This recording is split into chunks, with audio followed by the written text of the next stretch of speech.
ವಯಸ್ಸಾದ ಮೇಲೆ ಇಂಥ ಪರಿಸ್ಥಿತಿ ಯಾರಿಗೂ ಬರಬಾರ್ದು, ಹಾಗೆ ಇಂಥ ಮಕ್ಕಳು ಯಾರಿಗೂ ಹುಟ್ಟಬಾರ್ದು. ಎಲ್ಲರಿಗೂ ನಮಸ್ತೆ. ಇವತ್ತು ನಾನು ಮತ್ತೆ ನನ್ನ ಸ್ನೇಹಿತರು ಹೋಗ್ತಿರೋದು ಕಾರ್ಕಳದಲ್ಲಿರುವ ಸುರಕ್ಷಾ ಸೇವಾಶ್ರಮಕ್ಕೆ. ಮಕ್ಕಳಿಗೆ ಭಾರವಾಗಿ ಅನಾಥರಾಗಿರುವ ತಂದೆ ತಾಯಿಯನ್ನ ಇವತ್ತು ನಮ್ಮ ಕಂಪನಿ ಬಾಸ್ ಅವರ ಮನೆಯಲ್ಲಿ ಒಂದು ಕಾರ್ಯಕ್ರಮ ಇತ್ತು. ಅದರ ಪ್ರಯುಕ್ತ ಈ ದೇವರ ಮಕ್ಕಳಿಗೆ ಊಟದ ವ್ಯವಸ್ಥೆಯನ್ನ ಮಾಡಿದ್ವಿ. ಊಟವನ್ನ ಸೇಫ್ ಆಗಿ ತಗೊಂಡ್ ಬಂದು ಕೊಟ್ವಿ. ಆಮೇಲೆ ನಮ್ಗೆ ಗೊತ್ತಾಗಿದ್ದು ಇದು ಬರೀ ವೃದ್ಧಾಶ್ರಮ ಅಲ್ಲ, ಬುದ್ಧಿ ಸ್ವಾಧೀನ ಕಳ್ಕೊಂಡಿರುವ ಮಕ್ಕಳ ಆಶ್ರಮ ಕೂಡ ಅಂತ. ಇಷ್ಟು ಚಿಕ್ಕ ಜಾಗದಲ್ಲಿ 100ಕ್ಕಿಂತ ಜಾಸ್ತಿ ಜನ ವಾಸ ಮಾಡ್ತಿದ್ದಾರೆ. ಇಲ್ಲಿ ಬಂದು ನೋಡಿದ್ಮೇಲೆ ನನ್ಗೆ ಗೊತ್ತಾಗಿದ್ದು, ನಮ್ಮ ಬಾಲ್ಯದ ನಗುವಿಗೆ ತಮ್ಮ ಯೌವನವನ್ನೇ ತ್ಯಾಗ ಮಾಡಿದ ಜೀವಗಳಿಗೆ ಈಗ ಕಣ್ಣೀರು ಒರೆಸಕ್ಕೂ ಕೂಡ ಯಾರು ಇಲ್ಲ. ಈ ಆಶ್ರಮದಲ್ಲಿರುವ ಪ್ರತಿಯೊಬ್ಬ ಅಜ್ಜ ಅಜ್ಜಿಯ ಹಿಂದೆ ಒಂದು ಕತೆ ಇದೆ.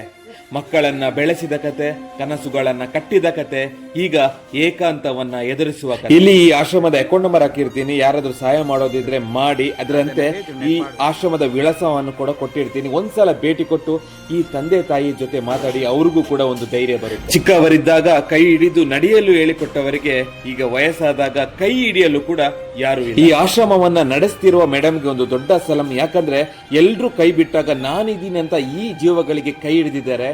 ಅವ್ರಿಗೆ ಎಷ್ಟು ಧನ್ಯವಾದ ಹೇಳಿದ್ರು. ಕೊನೆಯದಾಗಿ ಒಂದು ಮಾತನ್ನ ಹೇಳ್ತಾ ಇದ್ದೀನಿ, ತಂದೆ ತಾಯಿಯನ್ನ ನೋಡ್ಕೊಳ್ಳೋದು ಜವಾಬ್ದಾರಿ ಅಲ್ಲ, ಅದು ನಮ್ಮ ಕರ್ತವ್ಯ. ಇದು ತಲೆಯಲ್ಲಿ. ವಿಡಿಯೋ ಇಷ್ಟ ಆಗಿದ್ರೆ ಫಾಲೋ ಮಾಡ್ಕೊಳ್ಳಿ. ಧನ್ಯವಾದ.